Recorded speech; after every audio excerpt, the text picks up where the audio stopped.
Hey everyone, so these are the astrology highlights for the week of October 9th through the 15th. We don't have a ton of charts to go through, but there is a lot to talk about going from here to the eclipse on Saturday the 14th. So for any of you who are joining me for the first time, welcome, hi. Make sure to hit the subscribe and notification bell so you don't miss any videos like this on the horizon. I do tropical astrology currently. I will do sidereal in the future. I just honestly don't have time to break it down in sidereal, so just know that this is in tropical astrology if you're joining me for the first time. All right, let's get into the first chart. So we're looking at October 10th, and actually we're going to be talking about something that starts right before it turns into officially the 10th and into the 10th. So that's why I have the chart for the 10th pulled up. So the beginning of this week feels a bit cold, lonely, sensitive, and maybe even harsh in a way. So we're still coming off of this weekend past of a couple of days where we had, Mars square Pluto. So we're still feeling that bleed into the first parts of this week and into definitely, I think, still into the 10th in particular. I feel like it's definitely still happening there. So, and we have three aspects that feel challenging in the beginning of this week that I really wanted to talk about. So first, we have Venus, which is in opposition to Saturn. So we see this opposition here. And that's happening just before midnight. So going into the 10th. And that's around what was it? It was like 11 something p.m. It was just before a little bit, maybe an hour, a little bit less than an hour before midnight and officially the 10th, right? So just to know when this is happening so you can adjust for your time zone. By the way, all the time zones that I talk about here are in Pacific time. So, and you can always see that up here, if you're ever curious about the time zone or the date that I'm talking about in any of my videos, you can always check. I keep that up in the top corner so that you can see that for yourself. Okay, so a few hours later, in the early morning, again on Pacific time, we have the moon that is also going to be joining into this fun opposition, and I say fun very facetiously, in this opposition with Saturn, right? And you see that they come into the same degree. That's why I pulled the chart for this time, so we can talk about these things. And also, around the same time, we're going to have the sun in opposition to Chiron. So we have another opposition. Look at that nice little crisscross. So that's a lot to talk about. Maybe it doesn't seem that way, but it is. So let's break this down, right? Let's first start with talking about Venus opposing Saturn. There are a variety of ways that we can feel or see Saturn opposing, or Venus opposing Saturn, and they all have this kind of an undertone of distance. Right? There's a coolness, there's a distance, when I say coolness, I don't mean that's cool. I mean as in being cold, right? Or rigid as well, right? So we can feel also internally, maybe there feels like there's a resistance to expressing emotions, receiving emotions, and just kind of such emotional distance that we or others seem cold or harsh, right? Whether that's the true reality of the situation or not, it can feel that way. So it can also feel really isolating. It can feel like a cold shoulder, like rejection, right? So almost feeling kind of cut off in a way from enjoying, the kind of beauty and things that we want to appreciate that are Venusian, right? The romance, physical delights, connection, aesthetics, things of that nature, right? So then when we have the moon that joins in on this party, and starts opposing Saturn, we see very similar themes. So it's almost just accentuated, right? Because there are these themes around feeling emotionally isolated, right? When the moon is opposing Saturn, which we see more often, right? But it feels, we feel suppressed by ourselves, us suppressing ourselves, or we feel suppressed by others emotionally.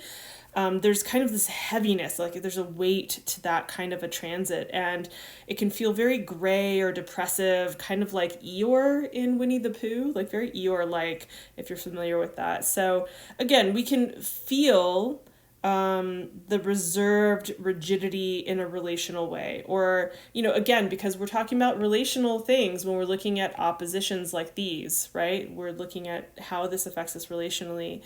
And we can maybe even feel or experience such emotional distance or a void, or the inability to connect, like feeling particularly sensitive, especially with this whole sun opposing Chiron. That sensitivity really does come into play. So Chiron being opposed to something as personal as the sun, and the sun also, let's not forget, the sun is at its fall in Libra, right? So it can it just like brings in the tender, vulnerable, sensitive aspects of ourselves. It's what Chiron brings into the mix, right? And certainly with it being in Aries like that, like about us wanting to have things a certain way, maybe feeling like a lot of sensitivity around that. Why did it just erase that? It's been doing that in this program. I don't know why. So I didn't do that. It erased itself. So anyway, the themes that we just talked about, right, with the other opposition, with Venus and the moon and Saturn, they may really have us be feeling alone with ourselves, but in a way that like we're alone with ourselves enough to maybe have enough distance or spaciousness to finally be able to more easily identify certain insecurities or vulnerabilities, like vulnerable spots that we can work with on these deeper levels. Like we can see and feel the deeper pieces more easily in order to be able to work with them, right? And so and I know that's partially me looking for what's not necessarily the silver lining. I'm not trying to fluff things, but it's like, well, if we're going to go through something that is maybe not the greatest feeling, what benefit or opportunity does it provide us with that we can work with? And so I think that's what I like to look at and what I hope to do. I'm not perfect at that. I'm not great at always working with the astrology in that way. However, I wanted to like give that to us. So anyhow, I can also see this feeling like all of these transits, right? These oppositions that I'm talking about, feeling too sensitive and lonely on this particular day. So just that said, try to give yourself some spaciousness, give yourself some grace, go easy on yourself.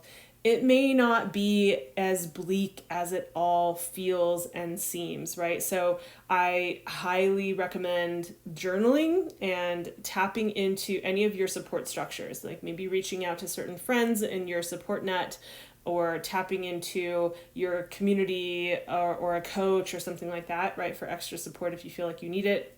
It may feel hard to reach out, especially because of how all of these transits can feel a bit isolating, and so you might want to isolate. So it might feel a little hard to reach out, but just know that you can. Just know that you are not, in fact, alone. And this will ease up over the next day or two. So the other thing that I wanted to bring up that is also happening on this day is that we have... and you're not going to see it in this particular chart. I'm going to change colors really quickly. So we're going to have Pluto that is going to come direct on this day. So that won't be happening until later in the evening. That's why, like, this is a morning chart right now, so I wasn't going to pull multiple charts. I'm just going to talk about it. But we have Pluto stationing direct, right? And I think it's like around 6, it was before 6:30. It was like 6 something. I think it was like 6:10. I may be incorrect by a few minutes, but I might be rounding that off. But it's like in Pacific time, right? So, and that actually happens to be at the 27th degree, which happens to be in America's chart, right? When we're looking at the chart for America. For those of you who don't live here, I apologize that I'm just going to talk about this for a moment, but it's on the same degree that America has it in its chart, right? I will let the more experienced world astrologers really speak to this a lot more. But what I will say is that a powerful body like Pluto going direct can feel like a marked point, like an exclamation point, or just a punctuation of some kind that gets our attention. And with Pluto, we could also, because of what Pluto actually represents, we can get a peek behind the curtain, so to speak, like in Wizard of Oz, like the Great Oz's curtain. We get to like peek behind the curtain and we can see the hidden influences. We can see who's really pulling the strings, right? And certain secrets might come to light and be exposed. And, you know, it can also, on a personal level, it can activate challenges in this particular part of our chart, especially if you have anything in these kind of later degrees of, it erased it again, in these later degrees of Capricorn. So you might see that it kind of activates or brings to light like certain kinds of challenges for you. In your, like, that feels significant, right? If you do have specific placements that are there. So it should be interesting. I more so mention this because, of course, I want to mention that a planet is actually going direct. However, or I know it's not like traditionally a planet, but still. So to notice when this is going direct, but then also I think it's for any of you who are astrology geeks like myself, you might find yourself really being interested in just wanting to be in an observable place, like just to be able to look at the world and say, what is actually happening in the world today? You know, very much like what we had happen in this weekend prior to this week on the 7th, 8th, and then moving into the 9th, you know, having what happened over in Israel and with that attack from Hamas. And, you know, I don't get into politics. I don't care to share that. That's not what we're here for. We're here to talk about astrology and how to work with that. I do think it's really interesting. Obviously, there's more than just the Pluto, the Pluto square and with Mars that was going on. However, I did talk about this in my last video, so you can always go to the timestamp in the previous video and check that out when I was talking about this. And I was like, you could feel this personally, or this could be something that we observe outside of ourselves, like more on the world stage or happening around us. And so I was not necessarily surprised. Not that I was expecting that, you know, so, but to see that in the news headline when I woke up in the morning and to go, oh, interesting. That's one example of how that looks. And so I say it more just because it's a curious thing. It's something to observe, but also, you know, I would say I am curious about this one too. Not in the same kind of way that I was talking about Mars and Pluto, but I am curious about what this might look like, what's happening around this particular time and what we might see happening on the world stage. So enough about that. Let's keep going, get into our next chart. All right, so we're going to be looking at October 11th through the 12th for sure, but into the 13th. You know, again, I'm not pulling multiple charts for this one. It just didn't make sense to do that. So we have Mars coming into one of its home signs, into Scorpio. And immediately after it's doing that, it is in a, not exact to the minute, but a degree, like exact degree trine with Saturn happening here in Pisces, right? So if you have, you know, if you're someone who is looking for like the optimal time for days where you need to be like a beast for work or a beast physically, these would be the days that I would highlight for that. So I love that I can actually highlight a couple of days for this. I think it's really useful. Sometimes we need that just extra boost so that we can just get shit done.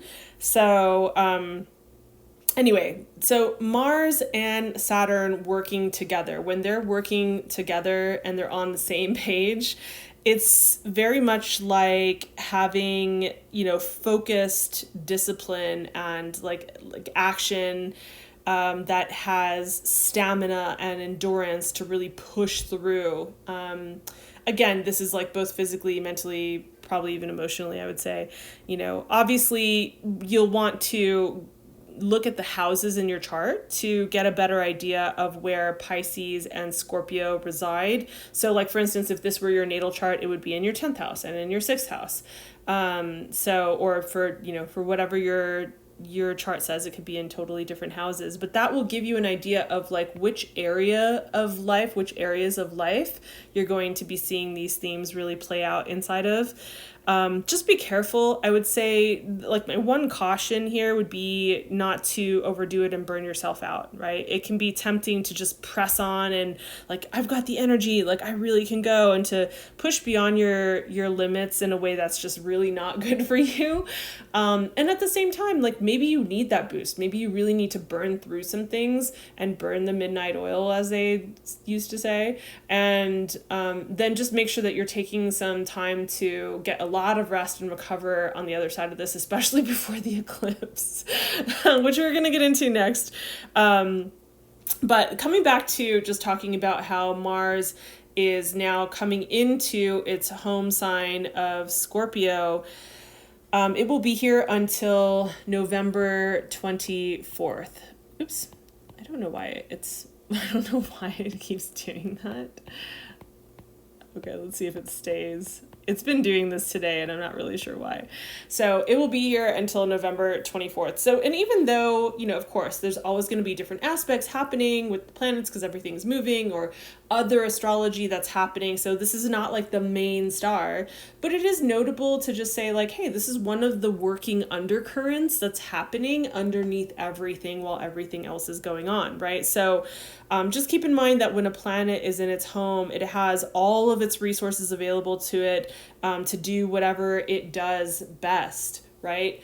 And it's kind of like the difference between living out of a suitcase when you're traveling and living in your own home where you don't have to like take longer to do certain things. Like, everything is just kind of like you have a routine. It makes things easy for you to do whatever you need to do. You don't have to think about it, right?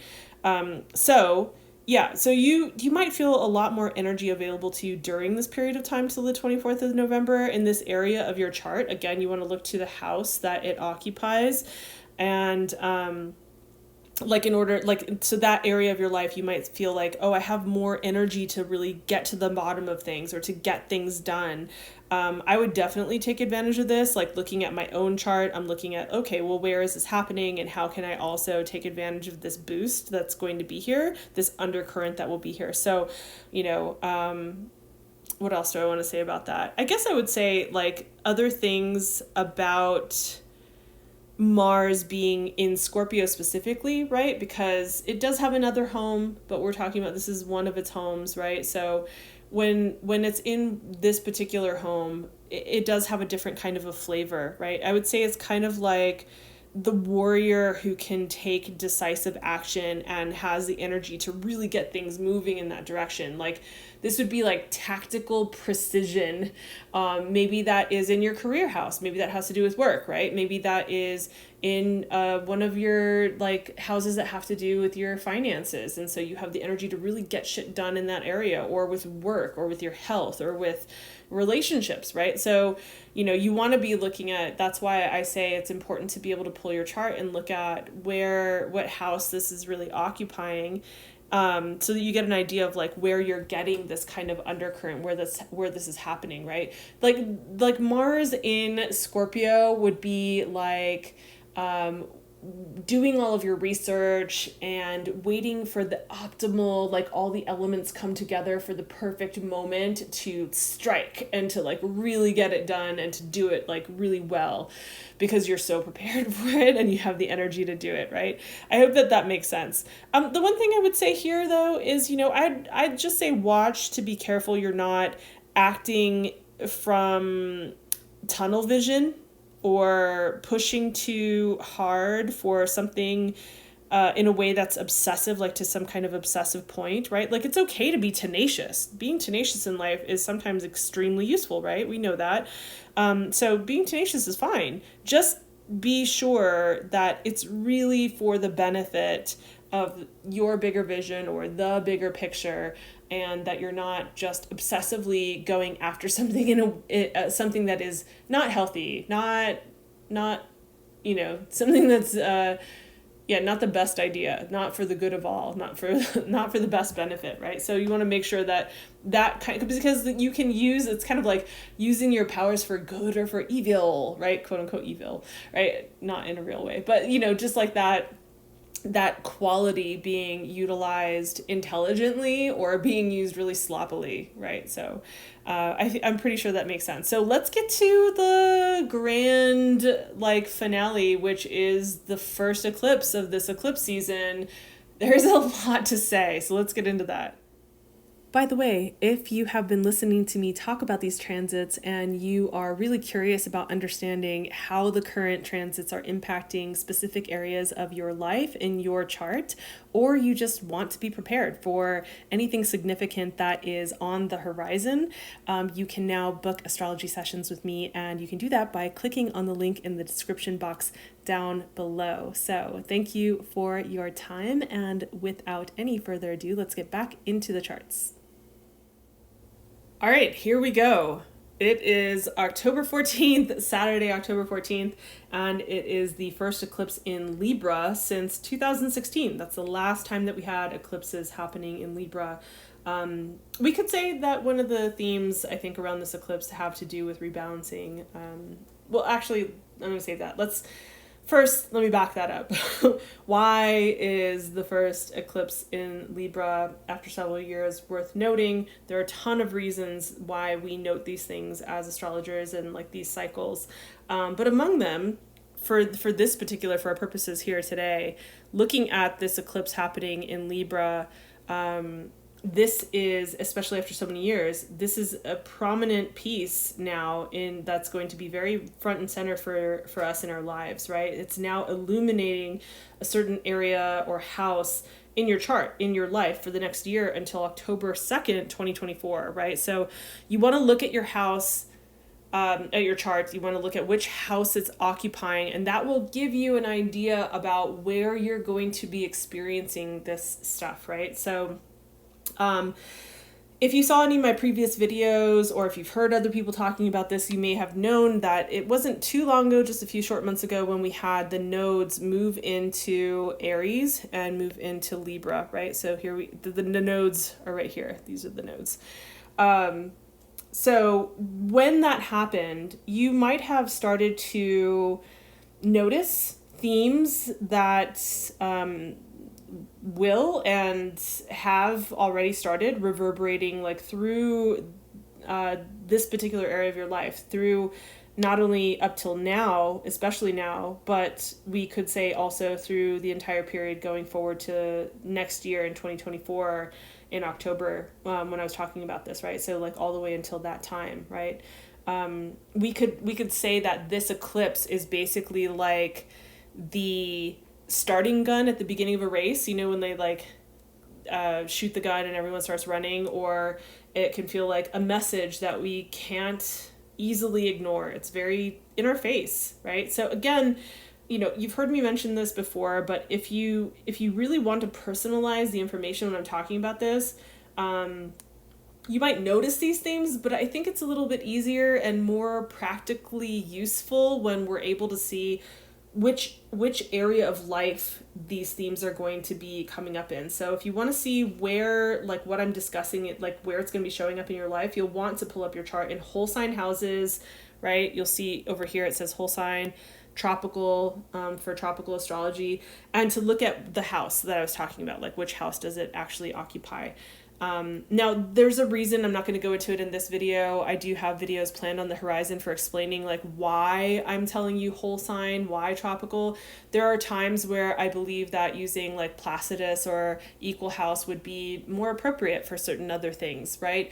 Or maybe even looking at sidereal versus tropical. However, when we're looking at the events unfolding in which areas of your life, I have found, my understanding, my studies, the point that I'm at currently, is that this particular method is, I've found, the most accurate for being able to show us where these things are happening in a more precise way, right? So That said, I'll get into that more deeply in some other video some other time, but I just want people to be able to follow along. So when you identify that, when you see like which house is this actually happening in, this is the part of your chart that will be illuminated. This is where you're going to get all kinds of punctuated epiphanies that come through these eclipses, right? Now, the eclipse that's happening later in the month in October, we'll talk about that in the next video. It will be in a different house. It won't be hitting this same house, right?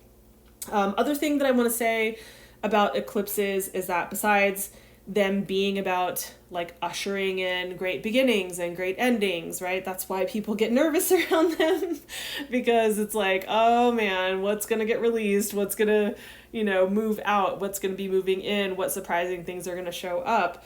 It's a lot of unknown. It can feel really chaotic. But the eclipses speed these things up. They speed up the great beginnings. They speed up the great endings, and they add some intensity. Now, this is a new moon, not a full moon. It's a new moon. This is a new moon, right? We see that here. It's a new moon. And I want to just for a moment mention, because new moons, most people are like, oh, it's a new moon, and so I want to like manifest or set my intentions or, whatever, materialize things, however, you want to put that. And they might think, oh, it's an eclipse, so it's more powered and I should do it now. I'm just going to throw this out there. There is something to understanding a little bit more behind the energy of the eclipse, and perhaps it will make sense for you. Try out whatever feels good to you. I have come to a certain place in my life where this is not an energy that I would work with in that way.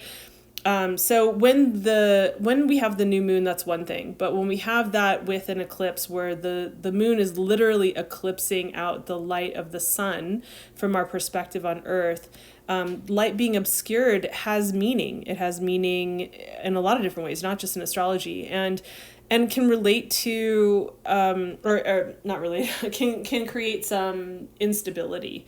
So I wouldn't necessarily recommend this. If my best friend was asking me, I would not recommend this for using the energy for like materializing, manifesting certain things, right? Perhaps it's different if you were born under an eclipse that was specifically a South Node eclipse. Maybe that is different. Maybe there is a different way to work with it. However, I think if you're a really skilled person, and you have quite a lot of experience, much like anything, you know the rules and how to kind of work around them, that's different. And I think for the majority of people out there, I would say it's kind of like choosing to work chaos magic when you heard about it once on somebody's TikTok, right? It's like that kind of thing, it's like, it's really irresponsible, in my opinion, right? It's unstable light and unstable energy and chaotic. And, similar to, in my mind, it's kind of like similar to making a deal with a jinn, otherwise known as like a genie, right? The wish granting beings. So, I see it that way, and so I just like to put that out there. Do what you do, up to you, of course, it's your life, right? But I would say I would execute some exercise, some caution here. So anyway, I just wanted to mention that. So I did just say this is a South Node eclipse. That's right here. That's what we see here. This little upside down headphone is the South Node. And so this is a South Node eclipse, and it's happening in Libra, as I said, and that means that it's colored with the Libran type topics, like judgment, balance, or in this case, because it's an eclipse, I think it has a lot to do with rebalance, as I said kind of earlier in this video already.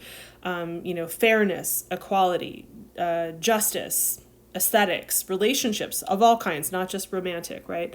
I like to say that because I think we tend to think, we hear relationships and we think, oh no, my romantic relationship. Maybe if it's in your 7th house, right? Like, I don't know, or your 5th house. So anyways, so with that, who is the ruler of Libra? Well, the ruler of Libra is Venus, right? And Venus is currently in, why does it keep erasing? It's in Virgo. So anyway, Venus rules Libra and therefore colors and rules this eclipse. We could say that Venus is the ruler of the eclipse, right?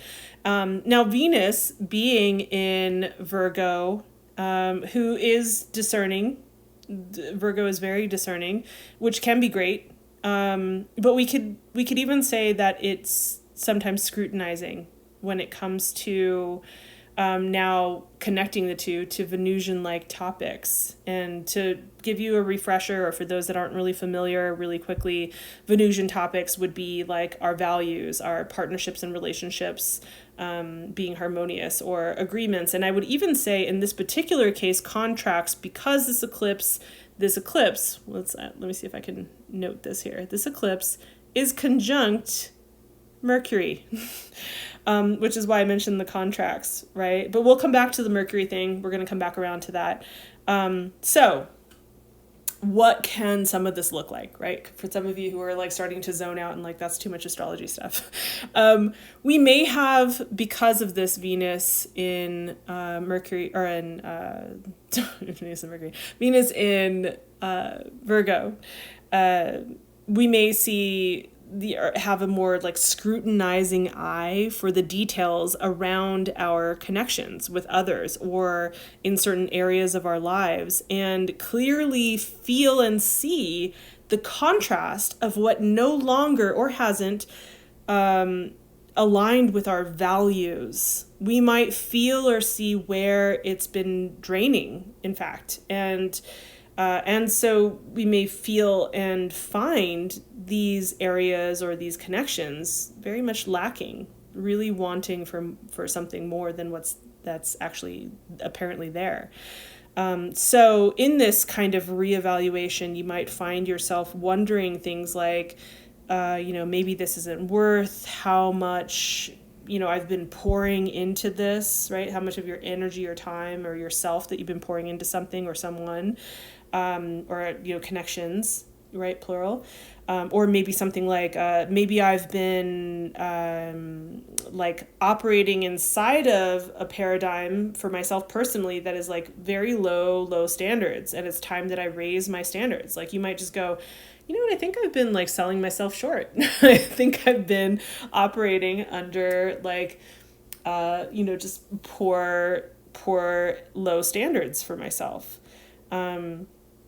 So those are some things that might come up with this particular energy that is also contributing to this eclipse, right? So it's multifaceted. There are a lot of layers to this particular eclipse, that we're talking about. So remember all of this that I'm talking about, like this vibe right now, as we combine that with some of what I'm going to talk about with like more of the South Node vibe. Oh no, you guys. So I was talking and I was writing on the screen and I thought I was recording and it wasn't. So pretty sure that I'm going to be starting it where I meant to. I went back and listened to the last thing that I had recorded, so I hope I'm not losing too much of my train of thought, but I did have to erase everything that I was writing, so I think this is where we were at. All right, so let's continue. For those of you who are just watching, you're like, yeah, I don't notice a difference, and I just made it totally obvious. Anyway, okay, so when we are talking about the South Node, with the South Node, any kind of South Node eclipse, this could be really South Node themes in general, really, but we're talking about release and relinquishing, relinquishing control about how something needs to look, feel, or be. And for those of you who don't know, this right here, oops, that's my eraser, because I was just erasing things. This right here is the South Node, right? That's what it looks like right there with the green. So, you could recognize that everything we just talked about, right? Everything I was just talking about, all of those kinds of themes, that it's you come to a place in your realizations through this eclipse, like through the whatever happens or whatever kinds of realizations or epiphanies or downloads you get, that it's just like not worth the effort anymore. It's not worth the toll that it takes on you, and that whatever toll it's been taking, however draining or however that's been, and whether it's a project or a person or whatever it is, that it's just not sustainable in that form, right? And so it brings our attention to understanding the things that we need to relinquish control over, that need some rebalancing, right? And that can look like an ending, or it can look like a rebalancing. So that you're not wasting your time, energy, and attention, right? So for a moment, I just want to discuss, because I think that this idea of release, right, is like release can just be like, oh hell, that is so scary. I don't know about you, but that can bring up anxiety. Like even now I'm just breathing and breathing, because the thought of it sometimes brings up a lot of anxiety for me. So I just want to discuss what that can look and feel like, right? And it is actually interesting. Like I heard someone talking about recently, about the idea, the theme around release, and that it's something that really took a lot of pressure off of me, and maybe it will be helpful for you. But just the suggestion being that maybe we can consider that this quote unquote release is just putting this thing or this connection down for the moment. We're just putting it to the side for the moment. We're just putting it down, laying it down, right? Instead of carrying it with us, and just experience what that could be like. And, I also want to say the idea of quote unquote release could also be something that's really productive. Perhaps you've been working on some things really hard and you've just released a bunch of like content or creativity or, something out into the world. And you may feel like a little bit depleted after that. Like it could just feel something along those lines as well. But going back to what I was saying, like this could really just be about like stepping back from, just taking a couple of steps back, right? You don't have to like run away. Just take a couple steps back from micromanaging a situation or a person, right? Like from ultimately trying to exert control over a situation, over how you want something to go, how you want it to be, how you want it to look, how you want it to feel, and just observe how life just kind of does its Tetris thing, and it kind of reorganizes, reorders, and rebalances things all on its own, right? That all occurs whether we have our hands on the reins or not, but it's definitely something that when we take our hands away, we can see like what is naturally here when we do so. So, what's the result of that? Maybe it's, things turn out better than the vision that we were trying to micromanage and control and, corral to create something to come into being. And when we finally relinquish that kind of control and exertion over this particular situation or person or people, that we see, oh, wow, I was kind of getting in the way of things turning out better than they could have turned out. And yeah, the very real consideration is that, yes, it could be exactly what we were afraid would happen, that we really didn't want to happen, because we were concerned about the feelings that would create for us, right? How that would feel. And I really want to say, just from personal experience, that either way, however it is, whether it's that it's a better vision or it's that it turns out to be something that we were concerned about, either way, it's a more truthful experience. It's a more truthful moment. It's a more truthful relationship. It's a more truthful,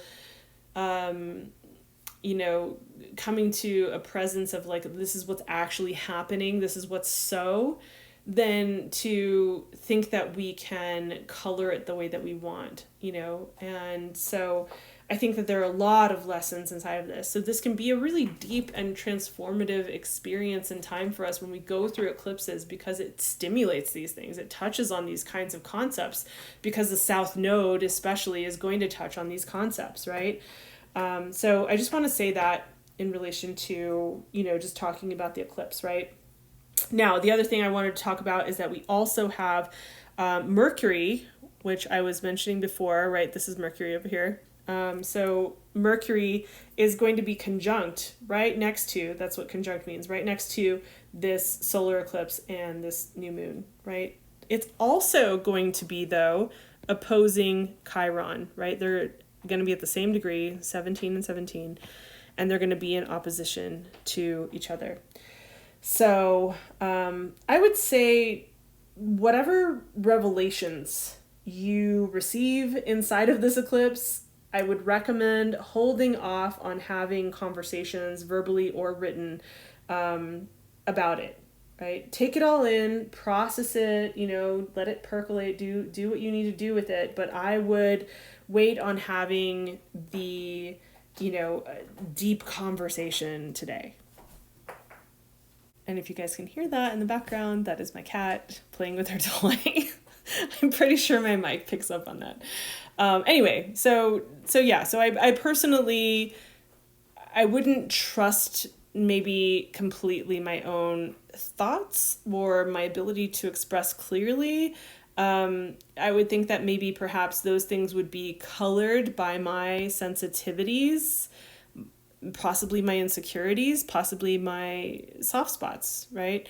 And so, that I would keep that in mind, right? And I would, however, use this energy to journal, right? Like this would be a day where I just think in general, there's probably a lot that will come up for people where like journaling is probably going to be beneficial. But if I had thoughts, if I had epiphanies, if I had downloads, I would want to make note of them and to say, okay, I'm going to process this. And then if there are people that I was considering having conversations with or needing to speak with about certain things, then I'm going to wait on that, but I'm going to make note of it so that I don't forget, right? So that's just my personal advice to throw out there. This is my 2 cents while we're here, and if I'm going to throw them out there. So I also wouldn't be surprised if like some of this reevaluating and rebalancing was occurring around like agreements and contracts, again, because of the Mercury being a part of this. Like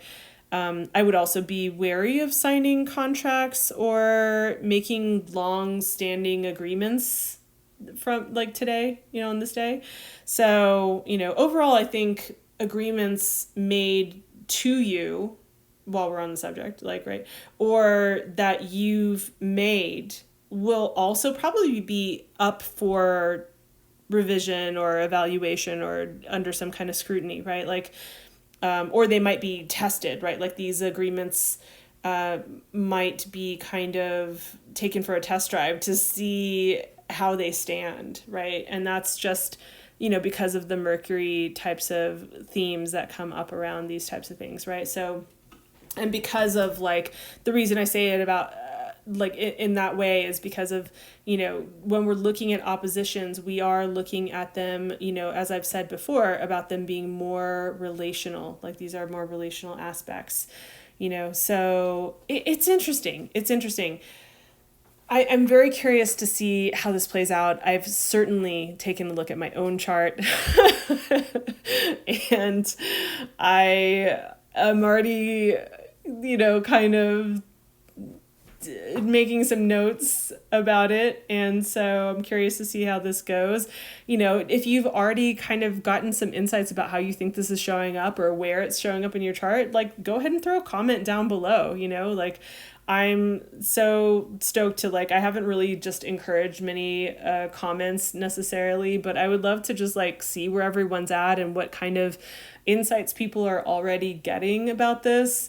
If you're just oh, what does this house or that house mean? You can always throw that question down in the comments as well. I know sometimes people DM me, so you're welcome to do that too, but I just think that sometimes it's more of a contribution when we can put those kinds of questions in the comments so that other people who might have a same placement, maybe someone else has it in the 10th house and or in the 7th house, and they're just well, what does that mean? So anyhow, I hope that this was helpful. I hope that this brings some kind of presence and forethought to how you can be aware and present in a different way in your life as you go through these.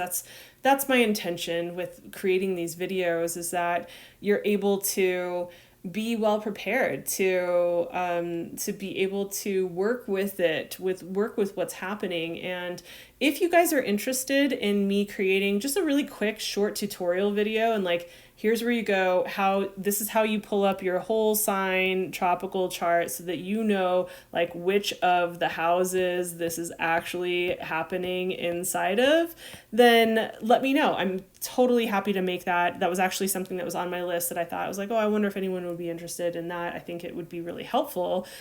Personally, I think it would be very helpful to look at. So anyhow, if you are also just curious about looking back and seeing whether the astrology played out in a certain way, given the astrology from last week, you can go check out last week's astrological highlights. Or if you want to get your reading for the month, there are also the tarot readings for each of the signs. I recommend rising sign or sun sign. And then there's also the bi-weekly readings that come out, which I will be doing. Those will be out for the new moon / eclipse to the next full moon. So those will be out very shortly, just a few days after this video comes out as well. So thank you for your time. Thanks for being here. And if you got any insight, please give the video a like. It does help let YouTube know that it's something that they should recommend to other viewers, and it helps me so that I can build this channel, because I'm, really would like to do that, to really build and grow and share this with more people. So anyhow, I will see you in the next video. Thanks for your time. Bye.